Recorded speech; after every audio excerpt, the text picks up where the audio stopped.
वय पूर्ण होते, कायद्यात बसत नाहीस तू, आणि ही लोक काय ऐकत नाही जे घरचे. त्यांना मारायचं ना, अजिबात हात लावायचं नाही. मध्ये आली मला मारताना, मी जोर मला घास भरवता येते, मी त्यांना भरवते. आता शेवटचा माझ्या हातून घास, परत आपण भेटू का नाही भेटू, पण आई वडिलांच्या नजरेला नजर मी कशी देऊ, त्यांना फेस कसं करू समोर. नमस्कार मित्रांनो, स्वागत आहे तुमचं आपल्या चॅनेलच्या एका नवीन व्हिडिओमध्ये. तर मित्रांनो, आज आपल्या व्हिडिओचा भाग 6वा आहे. तर कालपर्यंत आपण पोलीस स्टेशनपर्यंत आलेलो. ठीक आहे, आता पोलीस स्टेशनमध्ये काय काय घडलं त्या दिवशी ते तुम्हाला सांगतो आता. तर पोलीस स्टेशनमध्ये आणल्यानंतर ना आम्हाला यांना साईडला तिथं उभं केलं. नंतर सगळा स्टाफ त्यांच्या पोलीस स्टेशन मधले सगळे बघायला आले. पोलीस हा, नवीन कोण पोपट आलाय. नवीन नाही, त्यांना मिळत नव्हतं आणि माझीच उत्सुकता होती. मीच एक क्रिमिनल होतो. आणि ते काय म्हणाले की किती त्रास दिलाय याने, गेले 1.25 महिना आम्ही याला शोधतोय, कोण आहे तो जरा बघू द्या आम्हाला. स्टाफ बघायला सगळे स्टाफ आणि सगळे गावची लोक, त्यांची भाषा गावची, सगळी कोकणी भाषा होती सगळी. अशी पोलीस होते, त्यातील आणल्या त्यांना तिथं हे केलं. एक दोन पोलिस आले, त्यांनी घेतले पट्टे दांडू, त्यांची धुलाईची सुरुवात केली तिथं, त्यांना मारलं तिथं. तर मारल्या, मी समोर तशी या साईडला, मला तिकडं खुर्चीवर बसवलं. तर मी तिथं सांगितलं ना. मग आम्हाला आणल्यानंतर सगळे असे झालं की पकडले, आणले, आरोपी आणला, त्या मुलीला पण आणलं. सगळे आले जमा जाऊन, ते पोलीस वगैरे सगळे बघायला. आणि गेल्या काही जरा तापट स्वभावाचे पोलीस होते, त्यांनी पट्टा बिट्टा दानकी बिडकी काढली. मालिश चालू झाल्यावरती ती जोरात ओरडली, हो मारायचं नाही म्हटली, नाही तर मला मारा, त्याला मारायचं नाही, त्यांना मारायचं नाही, अजिबात हात लावायचं नाही. मध्ये आली मला मारताना, मी जोरात ओरडायला लागलो. सॉरी. मग आली, मग त्यांनी थांबवलं जरा. मग ते ऑफिसर बोलले, अरे आता कशाला मारताय, त्यांची पीसी घ्या, मग बघू पुढचं. पीसी म्हणजे पोलीस कस्टडी, पोलीस रिमांड असतात, ते चौकशीसाठी. आता राहू दे, आपण पण दमून आलोय आता प्रवासातून, खूप प्रवास केलाय आपण, एवढा लांबचा प्रवास केलाय, आता आराम करा, थोडा जेवण करू. असं झालं. मग जेवण करायला प्रत्येक लोक गेली. मग मारलं त्यांनी, आणि हिने माझा मार वाचवला. त्यावेळेला मार वाचवला. मला पण ओरडले ते पोलीस, तू जा तिकडे जाऊन बस. एक जण ओरडला मला त्यातला, तरी पण ओरडला, पण मला मारायचं कमी झालं, मला मारलं नाही त्यांनी. आणि मग नंतर जेवण मागवलं आम्हाला सर्वांना. जेवण मागवल्यानंतर मग आम्हाला ताटं दिली जेवणाची. एकच ताट दिलं होतं. मी म्हटलं डबल नको, दुसरं नको, एका ताटात जेवतो आम्ही. ते ह्यांनी शाळा केलेली बरं का, एका ताटात जेवतो आम्ही. कारण ह्यांना ना एका ताटात म्हटलं, मग मी जवळ त्यांच्या जरा जवळ बसली असती ना, म्हणजे त्यांनी बसवलं. पण एक जण चांगला होता, तो म्हटलं बस तिथं बाजूला आणि जेवा तुम्ही. जेवली. मग ते लोक सगळे बसले होते असे, आणि आम्हाला जेवण दिले. पण जेवण काय जाणार हो, जेवण कसं जाणार मला सांगा ना. आता जिंदगीत बरबाद झालेली, पूर्ण उद्ध्वस्तच झालो. आता ताटातून झाली, दो हंसों का जोडा बिछड़ गया, आता करणार काय. पण आता शेवटी काय, शेवटचं असं रडत टप पाणी पडत होतं. मला घास भरवता येते, मी त्यांना भरवते. एका ताटामध्ये असं चाललंय, आणि मला बोलतायत पण आता शेवटचा माझ्या हातून घास, परत आपण भेटू का नाही भेटू परमेश्वराला माहिती. पण तो खा, म्हणजे आता माझ्या हातून जेवण खा, असं म्हणजे बोलले. मी पण रडायला लागली. मी भरवलं, थोडस जेवलं, अर्ध जेवण तसंच फेकून दिलं आम्ही. जेवण गेलं नाही, पण ते एक आठवण म्हणून थोडस कंठ दाटून आला होता त्यावेळेला. आणि जेवण झाल्यानंतर मग यांना लॉकअपला टाकलं. लॉकअपला म्हणजे जेलच होती ते जेलच होतं पूर्ण, आणि इंग्रजकालीन जेल आहे, ब्रिटिशकालीन जेल आहे. तर मित्रांनो, ती जेल तुम्ही आता बघून घ्या, आणि त्यानंतर मी तुम्हाला पुढचं सांगते.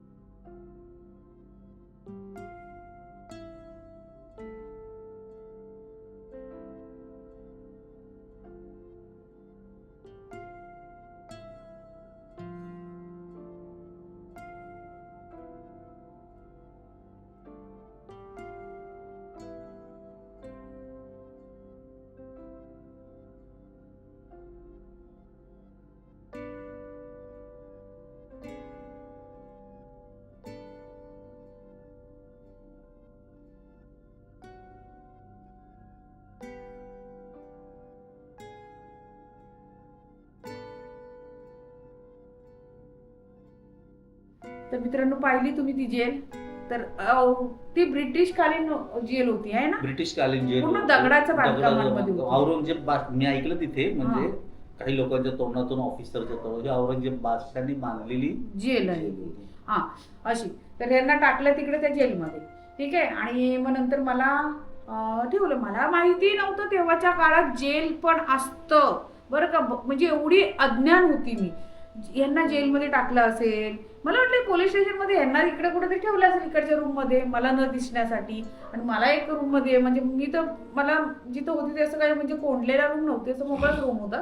तर मला तो साहेब सारखा, जगताप साहेब होते ते साहेब, सारखे मला बोलवायचे, माझी चौकशी करायचे, सारखं विचारायचे तुला इथून कसं नेलं, तू कशी तिथून आली, काय केलं, मग इथून तुम्ही कुठली गाडी पकडली, काय काय काय काय असं सगळं विचारत होते. मी सर्व म्हणजे मला काय माहित नाही, मी गाड्यांची नाव वाचली नाही, मला काही नाही, मी अशी म्हणजे त्यांना जे होतं तसं सांगत होते. मी काय एवढं लक्ष दिलंच नव्हतं यांनी कुठं नेतात मला, काय फक्त यांच्या सोबत होती बस, मला एवढंच चाललेलं, त्यातच मी सुखी होती. आणि ती सारखी चौकशी करत होते. तिकडे गेल्यावर मग तुम्ही कुठे राहिले, कसे राहिले, काय काय केलं, असं म्हणजे त्यांची जी प्रोसेस प्रमाणे ते सगळं विचारत होते. मी नाहीच, जे काय घडलेलं तेवढं सांगत होती म्हणजे. आणि मग नंतर ते बोलले आता तुला तुझ्या आई वडिलांच्या ताब्यात द्यावं लागेल. तर मी म्हटलं मला साहेब काही करा पण मी माझ्या आई वडिलांकडे जाणार नाही. तर ते बोलत होते बघ आता तुला त्यांच्या ताब्यात तर द्यावं लागेल, आम्ही त्यांना समजावतो, त्यांना सांगतो तुला मारू नको म्हणून. पण मी म्हटलं नाही साहेब, पण मला जायचंच नाही त्यांच्याकडे, मला जायचंच नाही. असं त्यांनी 5-6 वेळा तासाला मला सारखे बोलवायचे, समजवायचे, बाई जा तू त्यांच्या घरी, प्रयत्न करायचा, जा तू त्यांच्या घरी, जा तू, सारखं बघ त्यांना आम्ही हे करतो ते करते, ते तुझे लय लाड करतील, ते तुला तुझं लग्न पण नाही लावून देणार, आम्ही तसं लिहून घेतो त्यांच्याकडून, ते तुला काही मारणार नाही तसं लिहून घेतो. त्यांनी काय केलं तर तू आम्हाला, आम्ही तू नंबर देतो, फोन कर, आम्ही तिथं येतो, असं तसं लय त्यांनी मला कन्व्हिन्स केलं. पण मी माझं काही मन वळत नव्हतं. शेवटी मग रात्र झाली, 10-10:30 वाजले, पुन्हा जेवण आलं, जेवायला दिलं. त्या साहेबांनी त्याच्या कॅबिनमध्येच मला तिथं झोपायला जागा दिली.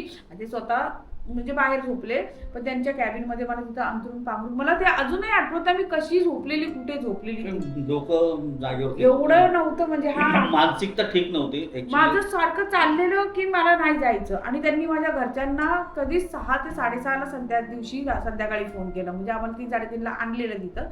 आणि 6:30 वाजता बहुतेक फोन केला मुंबईला की तुमची मुलगी सापडले तर तुम्ही या म्हणून. तर तिथं जी मुरुडची आत्या होती तिला यायला साधन नव्हतं तिकडं, मग ती बोलली मी पण सकाळीच जाईल म्हणून. मग ते बोलले आम्ही सकाळी येऊ म्हणून, असं केलं. तर मग सकाळी येईल असं सांगितलं होतं. त्या दिवशी रात्र मला तिथंच काढणी होती ना, ह्यांना तर टाकलेलं कुठे ते मला माहितीच नाही, ह्यांना कुठे जेलमध्ये ठेवलंय, काय करतायत, ह्यांना मारतायत, काय करतायत काहीच माहित नाही. आणि माझं ते पोलीस सारखी जो यायचा नवीन तो मला सारखा माझं मन वळवण्याचा प्रयत्न करायचा की तू जा आई वडिलांबरोबर, तू जा आई वडिलांबरोबर. पण मी नाहीच, मी एकच लावून धरलं, मी नाहीच जाणार. शेवटी मग ते साहेब म्हणाले बघ एकच पर्याय आहे की तुला आता आम्ही चिल्लर रूमला टाकणार, बाल सुधार गृहात. मी म्हटलं टाका, मी तिथे राहील. ते म्हणतात बाबा तिथं लय असतो, लय त्रास देतात, असं तसं मला खूप सांगायला लागले, तिथं मारतील तुला, तू तिथं ते सहन करू शकत नाही, असं. तर म्हटलं चालेल साहेब, पण मी आई वडिलांकडे जाणार नाही. तर आई वडिलांकडे न जाण्याचं कारण एक तर मला माझं स्वतःचीच लाज वाटत होती, हे तर होतच. आणि मी म्हटलं आता मी तिथं जाणार, 4 लोक आजूबाजूची सुद्धा येणार, ते माझ्याकडे बघण्याचा दृष्टिकोन त्यांचा वेगळा असणार आहे ना. आणि आई वडिलांच्या नजरेला नजर मी कशी देऊ, त्यांना फेस कसं करू समोर मी, हे माझ्या मनात तर होतं. शिवाय पकडून दिलं त्याबद्दल राग होता एक, ते तर होतंच. पण ह्या सगळ्या गोष्टी मला सगळ्या भेडसावत होत्या, असं झालं. आणि त्यामुळे मी नाही हेच लावून धरले, नाहीच जाणार. रात्र झाली, शेवटी तिथं झोपलो आणि यांना जेलमध्ये टाकलं. नाही ते जेलमध्ये तर तुझ्या समोरच गेलो, रडत गेलो, तुला आत मी मिळाला. बाहेर बघितलंच नाही ना, पण मी आतमध्ये होती तेव्हा पोलीस स्टेशन मध्ये, आणि बाहेर दरवाजातून यांना नेलं, कुठं नेलं मी कशाला तुला बघायला. हात मिळवला, तुला असं केलं सगळं, असं केलं, हात मिळवला. आणि म्हटलं चल मी आता येतो, परत भेटू आपण लवकरच असे बोलले. जोपर्यंत माझं अस्तित्व, मी जिवंत आहे तोपर्यंत मी तुला काय विसरणार नाही. पोलीस ऐकत होते सर्व, पण त्यांनी मारलं नाही. त्यांनी पाहिलं एक खरं प्रेमी आहेत आणि त्यांची ताटातूट करतोय आपण, त्यांनाही कळतंय. पण कायद्याच्या पुढे वय नव्हतं पूर्ण, त्यांना ते फिलिंग होत होतं. असं नाही पोलीस पण माणूस आहे शेवटी, त्यांनाही काळजी आहे. पण मग जसं मला त्यांनी बोलले चल आता तू मग मला नेताना तिला हे केलं, कारण हिचे आई वडील नव्हते आलेले तेव्हा तोपर्यंत, नव्हते आले. त्या एकटीच दिवशी आलेच होती, नाहीत त्या ते. दिवशी आलेच नाही ते. हम्म. मला ते त्यांनी डायरेक्ट लॉकअप वगैरे काय डायरेक्ट जेल. ती जेल मी सांगतो आता हे झाल्यानंतर ती जेलची ते संपूर्ण. हम्म. पण आता जे घडलं ना जे रनिंग, तर मग मला टाकल्यानंतर आता मला बाहेरचं काय माहित ना त्याच्या बाबत काय घडतंय काय नाही. पण तुम्हाला त्या दिवशी काय वाटलं मला नेलं असं त्या दिवशी?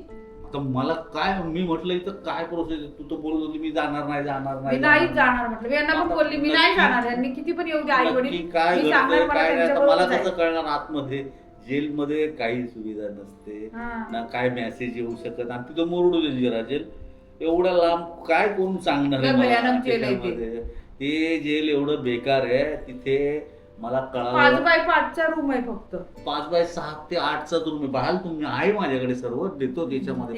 तर तुम्ही ते बघितलं किती छोटं रूम होतं ते, आणि त्या जेलमध्ये एकही आरोपी एकही नव्हता. आरोपी नाही, एकटेच सापडलेले त्यांना. जो येतोय तो हात धुवून माझ्याशी येतोय. बोलायला कोण आणि नाही. पूर्ण अंधार कोठडी अंधार होती. कोठडी होती. म्हणजे हे आता मला जसं सांगतात तेव्हा माहितीये, तेव्हाच्या काळी आणि मला हे माहितीच कसं नव्हतं. आहे, ती एक 6 बाय 8चीच रूम होती. हा. आणि मला आणल्यानंतर त्यांचा बंदोबस्त वाढला, एकटाच होतो मी, कारण हा जेल बिल मधून गेला तर आमच्या नोकऱ्या जातील. आणि ती खूप औरंगजेब बादशाहांनी बांधलेली जेल, तिचा दरवाजा सुद्धा उघडताना ना आपण पिक्चर मध्ये कसा उघडतो कर्रर्र असा उघडायचा, आणि समोरच समुद्र होता. हा. रस्त्याच्या अलीकडे जेल, मध्ये रस्ता, आणि त्याच्या पलीकडे समुद्र. पळून जायला रस्ताच काहीच नाही, मार्ग मार्गच नाही. तिथे नाही. एकच रस्ता आहे, यायला सुद्धा एकच, एसट्यांना रस्ता, जायला सुद्धा एकच आहेत रस्ता ना आहे. बरेच आपल्या फॅमिली आहे तिकडची, त्यांना तर माहिती. मग त्या जेलमध्ये टाकल्यानंतर मला जेलचं टेन्शन नव्हतं, हे कसं आहे काय आहे त्याचं नाही. मला हिचा विचार होता डोक्यात, आता हिचं काय होईल आणि माझं काय होईल, आता हिचं काय होईल माझं काय होईल. त्यांना वाटत, तुम्हाला असं वाटत की हिला काय मी करणार आता आता, जेलमध्ये जेलमध्ये टाकले, काय चिल्लर रूमला टाकले, तिला बोर्डिंगला टाकले, काय केले, कुठं टाकले, आता का आई वडिलांनी नेले. आता मला कसं कळणार नक्की कुठं नेले काय नेले, कोण सांगणार मला, असं नाही ना. मी आपला तिथे शांत बसून घेतलं आतमध्ये जेलमध्ये टाकल्यानंतर. मग ठीक आहे, मग बघू आता दुसऱ्या दिवशीच म्हटलं तर सकाळी उठू दे म्हटलं, कारण त्यांनी मारलेलं पण होतं. मी जाम थकलो, झोपतं नाही अख्ख्या रात्रभर, जेलमध्ये झोपत नसते माणसाला बसते. मग बसून बसून आपला विचार करत एक कोपरा पकडला. मला एक त्यांनी प्लेट दिली जेवायला, एक आणि वाटी, वॉशरूमला पण तिथंच बादली बादली दिली होती. तिथंच वॉशरूम करायचं, बाहेर यायचं नाही. एवढं रूम, हा. संपूर्ण रूम खाली, पूर्ण रूम खाली, आणि मी एकच आरोपी त्या जेलमध्ये. हा. आणि आणि- मला असं तिथे कळालं होतं कालांतराने की इथे कातकरांनी सुद्धा फाशी घेतलेली ते ज्या रूम मध्ये होते ना त्या रूम, लाईट नाही, लाईट नाही, लाईट नाही, काय नाही, पूर्ण अंधार. पूर्ण अंधार कोठडी, ती काला पाणी काय असतं ना तशी. सेम बाबा. ते एवढं बेकार परिस्थिती होती, मला काढायचंच नाही जेलच्या बाहेर, ते कधीच काढायचे नाही. आणि मग सकाळ उजाडली, त्यानंतर तोंड वगैरे धुतलं तिथं. सकाळी 9 साडेनऊच्या आसपास आले. ही मुंबईची जी मुलुंडची आत्या होती ती होती, वडील, आई आणि ती मुरुडची जी आत्या ती, असे 4 जण आले. आल्यानंतर ते बघतायत सगळे माझ्याकडे रागाने बरं का. तर मी साहेबांना परत बोलली, साहेब मी यांच्यावर जाणार नाही साहेब, ती लोक माझ्याकडे रागाने पण बघतायत. एखाद्यांना खरंच जर मुलीची काळजी असती तर त्यांनी आल्या पहिले माझ्या डोक्यावर हात फिरवला असता. कशी आहे बाई तू, काय झालं, म्हणजे त्यांना मुलगी पाहिजे होती ना. मग त्यांनी झालेली चुकी माझ्याकडून ठीक आहे, मान्य होती. त्यांना मुलगी आपल्याकडे कशी करून घ्यायची, कशी वळवून घ्यायची हे त्यांना त्यावेळेस कळालं नाही. त्यांचा द्वेष आणि राग नुसतं असं रागाने माझ्याकडे बघतात, जसं का आता मला घरी नेऊन खूप मारणार, अशीच त्यांचं, म्हणजे मला असं वाटलं. ते बघितल्यावर मी एवढी बोलकी स्वभावाची नव्हती तेव्हा, म्हणजे मी एकदम गुमचिडी होती, अशी गप्प बसायची, घाबरून अशी. मी बोलली नाही. तर मी ते बघितलं त्यांची चेहऱ्यावरचे हावभाव, आणि मी माझी नजर खालीच केली, मी त्यांच्याकडे बघितलंच नाही. मी ते मॅक्सीवरच होती, त्याच कपड्यांवर होती. तर मला आले ते लोक अशी बघायला लागले. वडिलांनी काही जास्त हे नाही केलं, आई पण होती. ती आत्या मुलुंडची होती ना, जणू काय तिचीच मी मुलगी. ती एवढी बिहेव करायची ना माझ्याशी, असं वागायची ना. ओव्हर स्मार्टपणा खूप तिच्यात होता. सख्खी आत्या आहे ठीक आहे, पण एवढं तिने तिचं कारण असेल ना, तिचं कारण एकच होतं. आता सांगते मी आज तिच्या घरातील देखील माझे सगळे व्हिडिओ बघतायत का नाही बघत माहित नाही, कारण मी त्यांच्याशी जास्त संबंध नक्की होते. ठेवलेला नाही. हा, तिला मला सून करून घ्यायची होती तिच्या मुलासाठी. तिचा एकुलता एक मुलगा होता आणि ती लहानपणापासून मला बोलायची की हिला मी सून करून घेणार, असं तिचं होतं. पण ठीक चिडवत आहे, होती का काय होती? चिडवत होती का काय होती, तिचे विचार कसा? इंटेन्शन काय होते ते तिला माहिती. ठीक आहे, पण असं तिचं सारखं चालायचं. पण ठीक आहे, आता मी पळून गेली, मी त्यांच्यावर हे झालं, सगळं झालं. मग त्याच्यानंतर यांच्या सोबत राहिली सगळं, मग तरी पण तिच्या मनात ते गोष्टी नव्हत्या. मग राग निर्माण झाला तिला माझ्याबद्दल, द्वेष निर्माण झाला. असो, तर तसं होतं. मग त्यानंतर सकाळी 10 वाजता आम्हाला मेडिकलला घेऊन गेले पोलिस. बोलले मेडिकल आता फॉर्मॅलिटी आहे पोलीस स्टेशनच्या, त्या कम्प्लीट कराव्या लागते. मेडिकलला नेताना एकच गाडी होती, ती जीप गाडी. त्यातून पहिले आम्हाला सांगितलं असं मेडिकलला दवाखान्यात घेऊन जायचं असं बोलले. मला ते काही गोष्टी सगळ्या अपरिचित होत्या, मला यातलं काही माहिती नव्हतं. जसं चाललंय तसं आपलं मी इकडं नाही तिकडं नाही त्यांच्यासोबत आपली जात होती पोलिसांसोबत. आणि मग त्यानंतर झालं, यांना आणलं ती आत्या लागली तीच नाही, मला पोलिसांनी पहिला अगोदर आतमध्ये आले, जेलमध्ये शेकून आले आतमध्ये. मला बोलले बघ आपल्याकडे गाड्या अवेलेबल नाही, एकच गाडी आहे, पण आता तुला एक संधी आहे, तुला एक आम्ही तुझ्यासाठी चांगलं बोलतोय की तुला शेवटचं तिला मन भरून डोळे भरून पाहता येईल तुझ्या. हा, आईला म्हटलं काय, म्हटलं चल मेडिकलला जायचे, मेडिकल करायला दोघांना घेऊन जायचं. आता लेडीजची मेडिकलची लेडी डॉक्टर, सरकारी डॉक्टर वेगळं हॉस्पिटल होतं. आणि तुला याच्यामध्ये आता मेडिकल तर होणारच ना. पहिली गोष्ट, आरोपी पकडल्यानंतर 24 तासाच्या आतमध्ये मेडिकल करणं गरजेचं असतं. आता म्हटलं ठीक आहे. त्यांनी मला तिथे वॉर्निंग दिली होती का तू एकही शब्द तोंडातून काढायचा नाही, आणि तिच्याकडे डोळे असे मानच खाली घालायची, असे डोळे सुद्धा करून बघायचं नाही. आम्ही गाडीत नेल्यानंतर म्हटलं ठीक आहे चल. मग तेच ते आत्या तिथं त्याच्या आधी बोललेली, तिथं पोलीस स्टेशन मध्ये बोललेली की त्याला आमच्या गाडीत घ्यायचं नाही, आम्हाला जिथं न्याल ना हिला दवाखान्यात तर तो आमच्या सोबत नाही पाहिजे, ती आत्या बोलली. तर तो पोलीस बोलला असं होणार नाही, गाडी एकच आहे, तुमच्या म्हणण्यानुसार आम्ही चालू शकत नाही, आम्हाला आमच्या कामगिरीमध्ये व्यत्यय आणू नका, आम्हाला जसं करायचं तसं आम्हाला करू द्या, जाताना आम्हाला सोबतच जावं लागेल, गाडी अवेलेबल नाहीये. असं झालं. आणि मग मी बसली इकडच्या सीटवर, पाठीमागे असते ना गाडी, जीप गाडी होती ती अशी सीट ती तेव्हाची, समोरासमोर आमने सामने.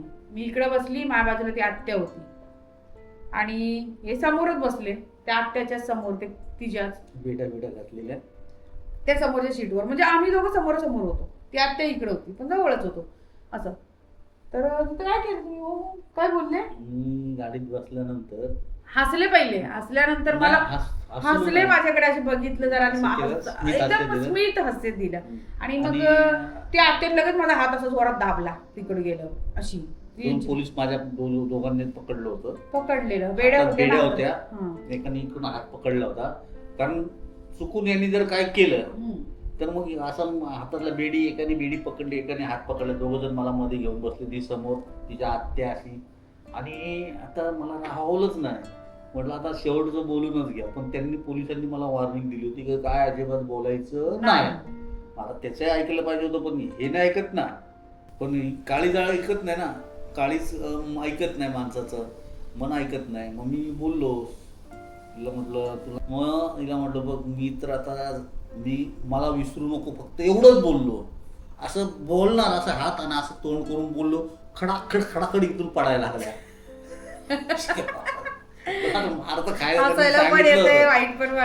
सांगितलं होतं आता काय, पोलिसांनी सांगितलेलं ना, त्यांनी सांगितलेलं बोलायचं नाही अजिबात. ती आत्या लागली ना लगेच हे करायला, म्हणून त्या पोलिसांनी हे केलं. कारण ते आत्या बोलले बघा, आणि ह्यांना पण काहीतरी ती बोलली, आता आठवत नाही मला ते, पण ती यांना पण काहीतरी बोलली तेव्हा, बोलली ती तेव्हा. माझ्या विचारात होतो मी, फक्त हिला एकच बोललो की मला विसरू नको, आणि रडायला लागलेले, मी रडत होती, पण आता मी काहीच बोलत नव्हती तेव्हा, मी माझं म्हणजे मानसिकच संतुलन एकदम ढासळलेलं, काय करू काय नाही असं झालेलं नसतं. बस मला असं वाटत होतं की मला यांच्यावर सोबत पाठवावं, नाही बस. पोलीस मग त्यानंतर ना दवाखान्यात नेला आम्हाला. दवाखान्यात गेल्यानंतर मग यांना वेगळा नेलं, जेंट्स मध्ये, मला इकडे लेडीज मध्ये, पण एकच हॉस्पिटल होतं. हा, आणि मग झाली आमची चेकअप झाली, सगळं झालं. काही एव्हिडन्स सापडले नाही, कारण त्यांनी खोटा गुन्हा दाखल केलेला होता पोलिसांनी की संमती बलात्कार म्हणून. तर तसं प्रकार काही सापडण्यात आलं नाही डॉक्टरांच्या सल्ल्याने, असं झालं. आणि ते आम्ही केस कोर्टामध्ये आम्ही सिद्ध केलं ते नंतर. पण आता नंतर प्रोसेस हा, पण ते पण गुन्हा आता तर त्यांनी दाखल केलेलं आता होतं. कलम तर लावलेलेच आहेत ते. मग अच्छा. आता तो कलम लावला तर तो ते आपल्याला कोर्ट सिद्ध करणार, कोर्ट है ना? सिद्ध करणार ना. आणि तिथून आणलं मग आम्हाला पुन्हा पण एकत्र आणल्यानंतर झालो आपण हा येताना सुद्धा. नाही, येताना दुसरी व्हाईट गाडी होती तुम्हाला हा, तिथं मला दुसऱ्या. तिकडे एक गाडी मागवली त्यांनी, हा कारण मी उद्योग वाढवायला लागलो. जातानाच केला उद्योग. मग त्यांनी काय मग ते एक केलं, साहेबाची गाडी होती, साहेबाची व्हाईट वाली गाडी गाडी मागवली. होती, बरोबर. आणि मला त्यांना म्हणतात त्याच्यातून तुला नेलं नाही मग. का एवढं बघायला तुम्हाला दिलं होतं, तुला बोलायला कोणी सांगितलेलं. म्हटलं, मला नाही राहावं, मग काय करणार. झालं ते. आणि मग त्याच्यातून ह्यांना तिकडून नेलं. मग झालं शेवटचं तेवढंच फक्त तेवढंच मी बघितलं, बस संपला विषय तिथंच. आणि मग घरी मग इथं पोलीस स्टेशनला गेल्याच्या नंतर मग ते लागले पोलीस सांगायला, बघ बाय आता तू, आम्ही त्यांच्याकडून लिहून घेतो, ते तुला काही करणार नाही, ते तुला नाही मारणार, आणि त्यांनी काही केलं तर तू आम्हाला बिंदासपणे नंबर देतो, तू आम्हाला फोन कर, आम्ही तर येऊ, त्यांना हे करू दे. असं तर बरंच शेवटी पर्याय नव्हता, आता करू तरी काय. म्हणलं आता जाऊ दे, जाते. शेवटी मग तो साहेब बोलला, जा तू आता बघ. आणि तो साहेब पण बिचारा माझ्याकडे असा खूप म्हणजे असं गरीबासारखा सगळ्या नजरेने बघत होता बिचारा. त्याला पण वाईट वाटत असेल कुठेतरी. तुम्हाला एवढं बोला की तुझं वय झालं ना की तू बिंदासपणे जा, तू कर लग्न, आम्ही काही नाही बोलत, पण वय पूर्ण होऊ दे, कायद्यात बसत नाहीस तू, आणि ही लोक काय ऐकत नाही तुझे घरचे, त्यामुळे तू हे कर, असं समजवलं. मग गेलं बाबा. गेल्याच्या नंतर मला वाटलं तर येतील मला मुरुडला. त्यांनी मुरुडला नाही नेलं, कारण त्यांना माहिती आता इथं तर अर्धी इज्जत गेलेली आहे आपली. हा, आता मग म्हटलं मुंबईला नेतील. मुंबईला पण नाही. मला या गोष्टी माहितीच नव्हते की माझे आई वडील सगळे गावाला शिफ्ट झाले एवढ्या एका महिन्यात. कारण इथं मुंबईला सगळी एरिया सोडून दिला त्यांनी, तो एरियाच सोडून दिला. मुलगी पळून गेली, आजूबाजूचे लोक वेगळ्या नजरेने बघायला लागले त्यांच्याकडे. त्यांचं पण बरोबर आहे. आणि एवढे ताट मानेने आज जेवढे जगलेले, आणि मुलीने असं केलं, असं झालं त्यांचं. त्यांनी सगळं शिफ्ट केलं, गावाला आले. गावाला त्यांनी दुकान चालू केलेलं. त्यांचं मूळ गाव यांचं माणगाव, उनेगाव मध्ये. आता जिथं आपण जातो ना, तिथं बघा दुकानाचं एक शेटर आहे, आपल्या व्हिडिओ मध्ये दिसत असेल तुम्हाला. उनेगाव यांचं गाव आहे, मूळ गाव. पण यांनी ठेवलेली कुठे मुरुडला. कारण मी उनेगाव असतं तर मी पोचवत असतो, कोणी सांगितलं असतं मला. मला न कळण्यासाठी तिने तिला मुरुडला ठेवलेलं, तेव्हा तो मुरुडला गुन्हा घडला असं. आणि मग तिकडे दुकान वगैरे चालू केलेलं, असं झालेलं. आणि मग तशीच तिथं कपडे बदली करायला सांगितले मला. आई बोलली का कपडे बदली करून ये. जास्त बोलत नव्हते माझ्याशी, फक्त तेवढंच. मग ती आत्या, ती आई माझी, वडील, मी गेलो एसटीने. मग आलो इकडे माणगावला आल्याच्या नंतर मग तिथंच बापरे, रात्र झाली आम्हाला तिथं यायला. आणि मग यांचं काय झालं हे पाठीमागं काय ते काहीच मला माहित नाही. आणि मग माणगावला आलो होत्या रात्री. झालं, मी माझ्या टेन्शनमध्येच होती, जेवली का नाही त्या दिवसाचं काय आठवत पण नाही मला. नंतरचा प्रवास सांगते, त्या माणगावमध्ये 5 महिने कसे घालवले असतील मी, कारण कधी गावाला राहायची सवय नव्हती. आणि आमच्या गावाला तिकडे पाण्याची तेव्हा सोय नव्हती. ती विहीर आहे बघा, त्या विहिरीवरून डोक्यावरून हांड्याने पाणी आणायला लागायचं. मला पाण्याची जास्त सवय होती वापरायची. असं म्हणजे मुंबईला राहणारी, शहराकडे राहणारी मुलगी एखाद्या खेड्यात जाते तेव्हा ती एकदम म्हणजे ऍडजस्ट करू शकत नाही, तसं झालेलं. आणि त्यानंतर ना मग तिथे झाली. मग दुसऱ्या दिवशी सगळे गावातली लोक आली ना मला बघायला. सगळी गावातली, त्या मैत्रिणी माझ्या होत्या ना लहानपणाच्या, ज्या मोजक्याच होत्या 4-5 जणी, त्या सगळ्या आल्या. एक जण आली, कवी म्हणून आहे तिचं नाव. ती मुलगी आली माझी मैत्रीण, आणि बाय तुला त्यांनी मेल्याने पळवून नेलेलं ना, त्याचा वाटोळा झाला. त्याचा म्हणजे गावच्या भाषेत बरं का, त्याचा वाटोळा झाला मेल्याचा. हा, त्याला समजलं नाही का बाबा, मग तुला लय तिथं मारलं नाही ना त्यांनी, तुला काय केलं. म्हणजे एवढे अज्ञान होते त्यांना. असं समजलं दरोड करून पळवली पोरगी, दरोड करून घेऊन कापायला. आमच्या गावात अरे येडे. अरे देवा. आणि ती लागली ना मला बोलायला आणि त्यांनी तुला काय हे केलं ते का सगळं बायका बिका. अरे बापरे, मी माझी मनस्थिती खराब आणि त्यामध्ये त्यात आमची आई अजून त्याच्यात स्टोऱ्या सांगायला, मग असं केलं तसं केलं, मग आम्ही आणलं पोलिसांनी धरून आणलं, मग हे ते मोठेपणा. बाबो असं चालूच होतं तिथं. मी एकतर माझ्या टेन्शन मध्ये की यांच्याशी कॉन्टॅक्ट मी कसा करू आता, यांच्याशी कसं. मला असं वाटलं की मला असं वाटलं की यांना थोडं 2-4 दिवस ठेवतील आणि देतील सोडून. मला असं वाटत होतं की पण ही प्रोसेस पण असते की एवढं ह्यांचा आता किती महिने जेल होईल काय काय, ह्या गोष्टी काहीच मला माहिती नव्हतं. कारण हे आपल्या सगळं डोक्याच्या पलीकडे होते. आमच्या घरात असं कधी म्हणजे कोणाचं असं ऐकलं पण नव्हतं आणि कोणाचं बघितलंही नव्हतं. आणि हे जेल कस्टडी वगैरे हे काय, हे आपल्याला कधी एवढं जग आम्ही बघितलंच नव्हतं. फक्त घर एके घर, शाळा एके शाळा आणि क्लास एके क्लास, एवढंच माझं आयुष्य होतं. आणि त्यामध्ये हे असं झालं. ठीक आहे. त्यानंतर झालं ते गावातली सगळी यायची, असे 2-3 दिवस काढले सगळे. ही शेजारचे यायचे, विचारायचे, बायका अशा कुतूहलाने, काही हुशार बायका होत्या त्या जरा वेगळ्या नजरेने बघायच्या. एक बाई आली शेजारची, ती विचारायला लागली, त्याने तुला कुठं हात लावलं का, म्हणजे बघा कशा पद्धती असतात तिथल्या लोकांच्या आणि किती हुशार बायका असतात. त्याने कुठं तुला हात लावला अंगाला, त्याने तुला काय केलं का, हे अशा चौकशी करत होत्या. अजून जाऊ दे, आता खूप आहे का सांगण्यासारखं, पण खूप असं काय ते म्हटलं काय आपण सांगत बसायचं, जाऊ द्या. मी नाही लक्ष दिलं त्यात. मग माझे आई वडील पण असे बघायचे, गप्प बसायचे, ते कोण लोक आले, काय विचारतात, काय बोलतात असं. मग मला पण एकदम कसं तरीच वाटायचं, जाऊ दे म्हणायची. तसं करत करत तिथं माझे दिवस असे चाललेले. आणि ह्यांचं इकडे काय चाललेलं ते आता सांगायचं. माझं काय चाललं असणार आहे, मेडिकल करून आणली, यांना जाऊ दिलं. 24 तासाच्या आत कोर्टाच्या समोर आरोपी हजर करायचा असतो.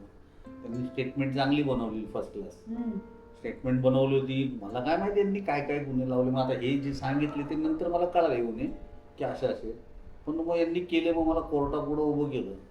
मग मला त्यांनी काय केलं, कोर्टापुढं उभे राहिले. आम्हाला अजून चौकशीसाठी पीसी द्या, पोलीस कस्टडी. मला 7 दिवसाची पोलीस कस्टडी दिली. 7 दिवसाची दिली. 7 दिवस. मग जास्त पोलीस कस्टडी दिली मला वाटतं. मग पोलीस कस्टडी मागितल्यानंतर त्यांनी पोलीस कस्टडी दिली. आणि मग आता काय, त्यांना मला मारायचंच होतं. मला त्यांना रागच सगळ्यांना. आता एवढ्या लोकांसमोर, यांच्यासमोर त्यांना हे नाही करता आलं. मग हिला गेल्यानंतर मला त्यांनी दुसऱ्या दिवशी ऑफिसर फ्रेश मूडमध्ये आणि सर्व आले. असा कार्यक्रम झाला माझा. खूप मारलं होतं मला. टायरमध्ये घातला काय, मला पायावरती मारले काय, त्या नसांवरती मारले माझ्या. खूप मारलं मला त्यांनी, कारण त्यांचा राग होता त्यांना. आणि मी त्यांना माझं ह्या क्षेत्रातला व्यक्तिमत्व म्हणून त्यांनी पूर्ण मारलं. तर माझं हे संपूर्ण आहे ना सगळं फोडून काढलं होतं. 2 दिवस तर मला उठता की बसता येत नव्हतं. 2-3 दिवस पोलीस जेलमध्ये. मग त्यांनी मला जेलमध्ये टाकला. पूर्ण गर्भगळीत झालं होतं एकदम, पूर्ण शरीर पकडून टाकलं मला जेलमध्ये. झोपूनच होतो 2 दिवसानंतर. मग जिथं पोलीसवाला आला, त्यांनी पाहिलं, म्हटलं काय त्रास होतो, म्हटलं असं मला दवाखान्यात जायचं. मला त्यांनी दवाखान्यात म्हटले नाही जावं लागलं, कारण मी जेवणच केलेलं नव्हतं 2 दिवस. आणि त्यात ही मानसिकता, आता माझ्या बायकोचं काय होत असेल, कुठे असेल, तिच्या भोवती काय चाललं असेल. मी हे पूर्ण शरीरच माझं बदल झालेलं. पूर्ण शरीराचं एकदम काय करायचं, एक तर डोकं काम देत नाही, त्यात शरीराची अशी अवस्था. त्यांनी मला मेडिकलला नेलं डॉक्टरकडे गेल्यानंतर डॉक्टर पोलीसवाल्यांना हात घेत नाही आपली मेडिकल करताना. डॉक्टरच असतात आणि आपणच असतो त्यांच्यासमोर. डॉक्टर म्हटलं साहेब हे बघा ही परिस्थिती माझी. त्यांनी पाहिलं डॉक्टरने, अक्षरशः डॉक्टर एवढं हे झालं ना, कन्फ्युज. डॉक्टरांना पण वाईट वाटलं. ते त्यांनी पाहिलं ना, एक पट्टे आहेत ना, असे पट्टेच होते संपूर्ण पायापासून इथपर्यंत संपूर्ण असे. आणि सगळं असं सुजवलं होतं. मग डॉक्टरने रिमार्क मारला केस पेपरवरती, म्हणजे आता इन्क्वायरी नाही घ्यायची, यांची चौकशी नाही करायची, अजिबात मारायचं नाही. मग मेडिसिन दिल्या, औषधं दिली. पण मला बोललं जेवण खावे लागतील, औषध सांगितलं. गेलो, परत गेलो जेलमध्ये. मग थोडंसं आपलं आजार बरा करण्यात गेलो. म्हटलं आता काय करणार, जर आपण जर असं दिल सोडलं. तुमचे घरचे कधी आले? माझे घरचे मला कळालं ते नंतर, मला तर काय मार्ग नाही, पण नंतर जेव्हा सुटलो त्याच्यानंतर कळालं की माझ्या भावाने 2-3 दिवसामध्ये अरेंज केले संपूर्ण, इकडून तिकडून पैसे 2 पैसे जमा केले, एकत्रित केले आणि त्यांनी मला पाहायला नाही आला. तो म्हटलं त्याला हा बिंदास आहे, हा वाघाचं काळीज घेऊन जन्माला आलेला आहे. त्यांनी त्याची प्रोसेस अलिबाग सेशनला चालू केली. मोठा वकील केला, एक नामांकित वकील होता अलिबाग सेशनचा, उमेश म्हात्रे म्हणून वकील आहेत की नाही मला आता माहित नाही, पण नामांकित वकील होता. अतिशय हुशार व्यक्तिमत्व आणि ते जी फी आणि चार्जेसच खूप होत्या. ते त्यांनी केलेला तिकडे आणि त्यांनी ते कामकाज चालू केलं. मुरुड जंजिरा अलिबागला अलिबाग सेशन कोर्ट आहे तिथे त्यांनी ती पिटिशन वगैरे दाखल करून त्यांनी ती केस मागून घेतली आणि तिथे चालू झाली. पण जोपर्यंत पोलीस कस्टडी होती ना तोपर्यंत ती केस वर्ग नव्हती झाली कोर्टामध्ये. तोपर्यंत तिथे एक छोटं कोर्ट होतं मुरुडमध्ये ना, तिथेच मला हजर करायचे. छोटं कोर्ट होतं, लोअर कोर्ट म्हणतात त्याला, एक छोटं न्यायालय असतं सेशनच्या अगोदरचं.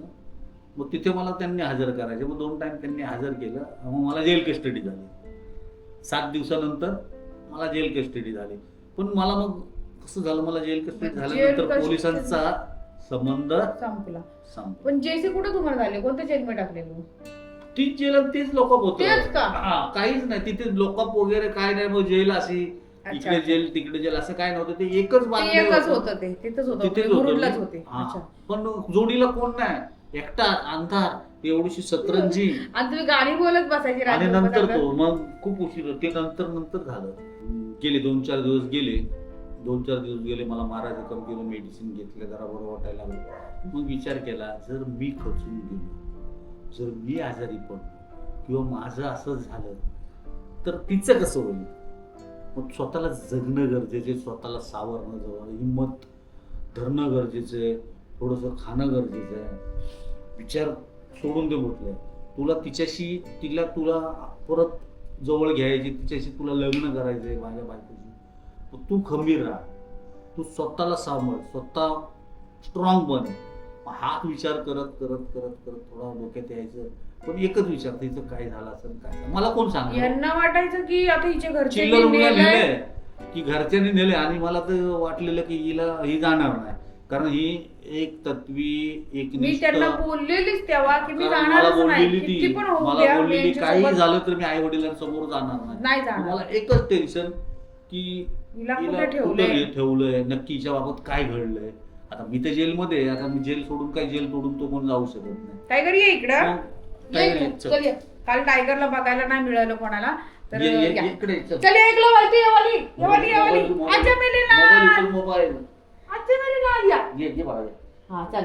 तर हा बघा टायगर. कारण आता बरेच दिवस झाले टायगरचे व्हिडिओ कमी झाले, पण मित्रांनो शॉर्ट व्हिडिओ मी टाकते, तर त्यामध्ये तुम्ही टायगरला बघून घेत जावा. आता आपली चालली लाईव्ह स्टोरी आणि त्या लाईव्ह स्टोरीला सुद्धा भरपूर असा प्रतिसाद सुद्धा येतोय. तर खरंच खूप छान वाटतंय. असा जर तुमचा प्रतिसाद असेल तर आम्हाला देखील उत्स्फूर्ती आमची जास्त निर्माण होते ही स्टोरी अजून तुम्हाला चांगल्या प्रकारे सांगायला. तर एक शब्द आजही आठवते, काही थोडं तुटक आठवत नाही, पण जेवढं आठवते तेवढं तुम्हाला सांगतोय आम्ही असं. तर टायगरचे व्हिडिओ लवकर आपले येतील. तर सध्या आपली ही जी लव्ह स्टोरीची व्हिडिओ चालू आहेत ना ते संपू द्या. पण टायगरसाठी मी तुम्हाला टायगर दिसण्यासाठी मी त्याचे रोजचे शॉर्ट व्हिडिओ टाकत आहे ना बाबली. आणि सध्या पाऊस जास्त आहे, पावसामुळे घरात माशा भरपूर आहेत, त्या माशांनी याला त्रस्त जास्त केलेलं आहे. माशा पण आणि व्हिडिओ टाकायचे म्हटलं तर बाहेर पाऊस यायला कुठं घेणार. तर चला कंटिन्यू. आता पुढे काय अजून झालं ते तुम्हाला सांगतो आता, है ना. 7 दिवसानंतर ना कोर्टात कारकून आला पोलीस स्टेशन मध्ये. 7 ते 8 दिवस नाही मला वाटलं. तू म्हटलं तुझं काम सेशनला चालू झाल्या, खूप मोठा वकील केलाय बस. म्हणजे एक मनात कुठून तरी असा प्रकाश पडला. आईला म्हटलं वा, आपलं काम सेशनला चालू झालंय, वकील स्ट्रॉंग केलाय, विषय संपला. म्हटलं आता लवकरात लवकर. सेशन कोर्ट होतं, अलिबाग सेशन आहे. आणि माझा कोण घरचे मला बघायला जेलला आले नाही. त्यांना माहिती आहे हा बिंदास माणूस आहे, हा कुठली जेल कापू शकतो. तर तेवढा आपला अभ्यासच झाला होता. नाही पण आणि परिस्थिती पण त्यांची नव्हतीच. नव्हती आणि खूप एवढं गरीब लांब परिस्थिती झाली येणं होती. जाणं, गाडी ट्रॅव्हलिंग, Travelling. शिवाय घरात कमवतं कमी, एक आणि भाऊ मी काय काय सगळ्यांना करणार loss केलं बिचारा, होतं. सगळ्या घरच्यांना लॉस केलेलं अगोदरच, त्यामध्ये आई वडील वडील आजारी, भाऊ एकटा कमवता, तर त्यामुळे वेळ पण पाहिजे, पैसा पाहिजे है ना, लांब एवढं प्रवास आहे असं झालेलं. तर मग ते झालं ते मग मी थोडासा स्वतःला सावरत गेलो दगड ठेवला काळजावरती. म्हणलं नाही ती माझीच आहे आणि ती माझीच राहणार आहे आणि ती कुठेही जाणार नाही. मला विश्वास होता हिचा जीव जरी गेला ना तरी ही बदलणारी नाहीये आणि बदलणार पण नाही, कारण ते प्रेमच तसं होतं. म्हणजे ते काय लोकांसारखं आज केलं ना उद्या विसरणार, काय शाळेतली मुलं बघतोय आपण, दोन ब्रेकअप व्हा, हे व्हा, हो व्हा, असा प्रकार नव्हता आमचं. मला माहित आहे, म्हणून बोललो थांब राहता, जे आले ते संकट भोगायचे. तिथे मी 7 दिवस राहिल्यानंतर ना मला पिशी संपली माझी, कोर्टापुढं हजर केलं, कोर्टाने जेल कस्टडी दिली. मग पोलिसांचा माझा संबंध संपला. आता जेल प्रशासन आणि मी आरोपी, जेल प्रशासन आणि मी आरोपी. मी जेलच्या ताब्यात गेलो, जेल तीच, पण पोलीस मला चौकशी करू शकत नाही, मारहाण करू शकत नाही, काय नाही. फक्त जेलर सुपरिटेंडंट आता त्यांच्या अंडर मी. पण जेलमध्ये एकटाच पुरा अख्ख्या जेलमध्ये एवढासाच रूम होता, 6 बाय 8चा रूम येतो, तुम्हाला दाखवेल. त्याच्यामध्ये मी एकटाच सतरंजी, हे डब्बा, वाटी आणि बकेट दिली होती, लघवीला आली तर ते लघवी, आणि सकाळी उठून 10 मिनिटासाठी ते उघडायचे, जा तोंड धू, काय आंघोळ करायची तर कर, तुला माझ्याकडे कपडे नाही, लत्ता नाही, काहीच नाही, एक ड्रेस, तो एकच ड्रेस. आणि काय कसं करणार म्हटलं. मग ती बादली फेकून ये लघवीची, ती धुवून घे, ती ठेव, परत बंद करायचे. मग हे सर्व प्रकार आहे ना, बघा आज माझ्या मागे माझे वडील, माझा बाप आहे, आणि माझी जी कास्ट आहे त्यातले खूप प्रेमळ लोक आहेत. बौद्ध धर्म हा खूप वेगळा आहे. एक व्यक्ती होता ते जेलमध्ये, पण आज मन माझं दाटून आलं, कांबळे होता. ते जेलचं पूर्ण जेल प्रशासन सांभाळायचं, तो स्टाफ होता, अधिकारी नव्हता, पण 6.5 फूट उंच होता, असल्या मिशा असा ताव मारायचा. आणि 8व्या का 9व्या दिवशी मारला तो पूर्ण जेलच त्याच्या अंडर होती. पण जोपर्यंत मला पोलीस कस्टडी होती, जोपर्यंत पोलीस रिमांड चालू होती, त्यांनी मला ओळख दाखवली नाही. आज जयभीमची ताकद जी म्हणतो ना, मी खरं मनापासून कट्टर जयभीमवाला आहे. जयभीमवाला म्हणजे मी बुद्धांच्या मार्गावरती चालणारा व्यक्तिमत्व आहे. मी प्रेम आहे संपूर्ण पालन करतो सगळ्या गोष्टीचं. म्हणून आज मी माझं आश्चर्य, माझं जी फॅमिली आहे, हे आहे, कधी कोणाचा दोष, कधी कोणाचा वाईट विचार मुळात कधीच केला नाही, त्यावेळेला सुद्धा केला नाही आणि आताही नाही. तोंडातून बरेच शब्द सुद्धा माझ्या जात नाही. मी बुद्धांच्या तत्वावरती चालणारा आंबेडकरवादी माणूस आहे.